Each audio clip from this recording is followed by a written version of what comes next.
চোখ দিয়ে অজস্র টোপে টোপে জল পড়ছে, চোখে জ্বালা করছে, চোখ বেদনা, চোখে দেখতে পারেন না, ছানি পড়েছে, চোখ পট পট পট পট করছে ইত্যাদি কারণ।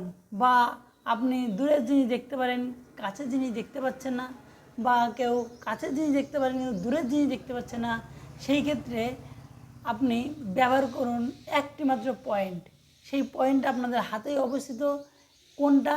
এই যে বৃদ্ধাঙ্গুল, বৃদ্ধাঙ্গুলের পরে তর্জনী, তর্জনী এবং মধ্যমা। এই তর্জনী এবং মধ্যমা ঠিক এই রকম পজিশনে, এই যে আমরা দেখাচ্ছি এটা, এই পজিশনে আপনি অ্যান্টি ক্লকওয়াইজে এরকম চাপ, হালকা চাপ দিয়ে ঘোরাতে হবে এবং মাঝে মাঝে এরকম চাপ দিয়ে থাকতে হবে। তবে দুই হাতেই আমাদের অবস্থিত।